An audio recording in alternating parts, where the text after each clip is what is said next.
Yeroo baay'ee yeroo arginutti namni jaalalaan qabame tokko baay'ee rakkisaadha jechuudha. Jaalalaan qabamuun, jaalalaan miidhamuun baay'ee tokko ulfaataadha. Egaa viidiyoo kanarratti akkuma argitan namoota suuraa kanarratti argitanii obboleewwan tokko yeroo hunda kan viidiyoo isaanii ilaalu afaan Amaariffaatiin kan hojjetan jechuudha. Isaanis jaalalleewwan lamaan Maarkii fi Eluudha. Dhugaa dubbachuudhaaf baay'eedha kan wal jaallatanii chaalenjoota hedduu keessa darbaniiti kan amma bakka kana ga'an jechuudha. Jalqabas yeroo wal jaallatanii chaalenjii baay'ee ammaataa tokkotu ture. Garuu immoo dhumarrallee jalqabarree jaalala gaafa ishee gaafatu ishiin illee diddeetii turte akkamitti jaalala koo diddi jedhee hinnirree dhibamee hanga hospitaala galutti ni jira jechuudha. Galeetii ture akkasiin immoo itti wayyaa'ee ergasii kan jaalala ishii jetteeni. Asumaanuu nagaa sin gaafachuu hin daganne nagaaf jaalalli waaqayyoo haala bakka jirtanitti isiniif haa baay'atu obboleewwan koo amantaa biroo taatan yoo yaashama harka fuun isiniin jecha nageenya ana biratti argamu hunda keessan biratti akka argamu abdiin qaba. Egaa akkuma baratame warreen maskii fiqiriif maamila taatan laayik sheer gochuun hin dagatina. Warreen immoo maamila hin taane koottaa maamila kiyyatti dabalamaa akkuma isiniin jedhe viidiyoon koo yoo waan nama mufachiisu ta'e jechoota nan dubbadhu keessatti jechoota badaa yoo argitan bifa koomentiitiin na sirreeffadhaan isiniin jedha. Anillee gorsa keessan dhaggeeffachuutiin danda'a. Egaa viidiyoo kootti wantan baay'ee dhugaa jaalalli baay'ee hanga kana miidhaa qabaa hangana nama miidhaa kan jedhu yeroo baay'ee piraankii natti fakkaatee ture garuu wantichi piraankii miti jechuudha. Argitanii jirtanii Helen gaafa mucaa kana jaallattu abbaan ishirreen asitti sineekne jedhee hajjeesuuf itti ka'e chaalenjoota hedduu tokko keessa darbanii egaa jaalalli qormaata hin qabne hin mi'aawu jechuudha. Namni jaalala dhugaa waliif qabu yeroo baay'ee ishiinis yoo isa jaallatte innis yoo ishii jaallate namoonni wal jaallatan gidduutti wal dhabbii yeroo baay'ee ni dhufa qormaata hedduutu dhufa jechuudha. Mee isinuu ilaalaa jechuudha. Ijoolleen kun jalqaba hanga guyyaa har'aatti jireenya isaanii keessatti baay'ee qoramaatii jiranii hangam yeroo jalqabaaf maal akka ta'an ammallee deebi'ee maal akka ta'an jechuudha. Egaa akkuma viidiyoo kana dhaggeeffadhetti dhugaa waan baay'ee gaddi keessaa guyyaa jalqabaatti hanga guyyaa har'aatti viidiyoo isaan gadhiisan nan laala. Egaa Eluuni kara biyya Kanaadaa deemuudhaafi Inna kara biyya Kanaadaa deemuudhaaf jettu kanammoo baay'ee ulfaataadha gaa. Ani eessumni ku wasilli ku aggoote jechuun eessuma na fakkaate. Inni na xumuree jira yeroo sadii feelina yalaa ta'ee jira isaayyuu dagadheetiin ture jette laalaa. Silazaa amma isa hundumaa dagadheetii jira barnoota koo asumattan baradha jedheetiin ture garuu amma wanti hundumtuu naasirraatee jira waan ta'eef tikkeettiin koo ji'a qofaatu hafe jettee gaafa viidiyoon dhuftee ittimtu of wallaale bakka dhugaa hin seene jechuudha. Erga gaafa sanaatii erga inni jecha isaa hin taqabballee akkam nan jaallattu bakka jedhee haareen badee yeroo baay'ee argitan innillee mana isaatti galee cufatee ijoollee dheessee jechuudha. Hiriyoonni isaa Efreem Buruuk kan jedhaman baay'een isaanii barbaadatii turan jechuudha. Kuni maalidha?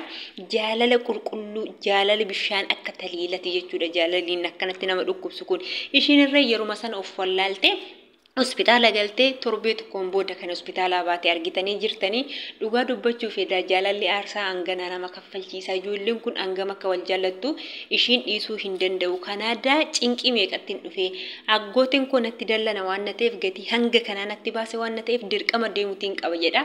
Maatiin ishiillee kadhataatii jiranii hiriyoonni ishiillee kadhataatii jiranii garuu wanta maatiin dhiisisiin jedhe kamiyyuu yoo maatis eebbisanii namni hundinuu nama eebbise malee daandiin itti deemanuyyuu milkaa'aa miti jechuudha. Asii akkanatti jeeqamtee achi qaqqabdee achirraan booda immoo achitti yoo nagaa taati mucayyoon kun otoo ana ta'e yoo gaafa jettanii yaaddani wanti maatiin wanti hundumtuu namni hundumtuu namatti gammadee nama gaggeessine milkaa'aa hin taane. Egaa isaan lachuu innillee ishii bira hin dhaqu jedhee didee jira. Ishiin immoo isa naa fidaa jetti hospitaala gaafa of beektu jalqabdee tani viidiyoo isaanii kana ilaalaa ture jechuudha. Gaafa birirri jettu maarkinaa fidaa jette jechuudha. Maarkinaa fidaa jennaan bakka simmeetii gaariirra hin jira waan ta'eef hanga guyyaa har'aatti obboleettiin baay'ee yeroo hundumaa ilaal suuta jettee akka nama sammuudhaan bilchaate dhuftee eenyudha yoo jettan natsaannattuu jechuudha. Ishiin dhuftee isaan wal argisiistee dhugaa baay'ee tokko obboleewwan akkasii hiriyoota akkanaa ilaala namoota viidiyoo sana dhaggeeffatanii barnoota guddaa irraa argattu jechuudha. Tokkoffaa jaalalli maal akka ta'e, lammaffaa immoo jaalala qulqulluu irraa aarsaa hangam akka nama kaffalchiisu jechuudha. Jaalalli aarsaa hangamii akka nama kaffalchiisu isinoo argitaniiti beektu. Waa hedduu of keessatti viidiyoo sana yoo dhaggeeffattan warreen Amaaraffaa dhaggeeffatanii akkuma koo ganala in dhageessan malee baay'ee gaa dubbachuu irratti perfektii miti beektanii dhiifama gaa. Silazaa በጣም ይከብዳል። ፍቅር ማለት እውር ነው ይላሉ። እኛ በጣም ነው የሚከብደው። በቃ እንደዚህ ስትፋቀሩ ብዙ ፈተናዎች ይኖራሉ። ስለዛ ሁሉም ለበጎ ነው ብላችሁ እናንተ ካልተቀበላችሁ መኖር በጣም ከባድ ነው። እሷም እምቢ ብላ ከሄደች በቃ ተስማማችሁ ቁጭ ብላችሁ የሆነ ነገር አውርታችሁ እንደምንም ማድረግ ትችላላችሁ ነበር። ግን እሷም ወደ አንተ መርቃ አንተም ከሷ ከራቀክ በጣም ብዙ ከባድ ነው። ለምን መሰላችሁ? ቁጭ ብላችሁ ከተነጋገራችሁ እሷም ከሄደች አንተ ወይንም ነገሮቹን አመቻችከክ ትወስዳለክ ይሆናል።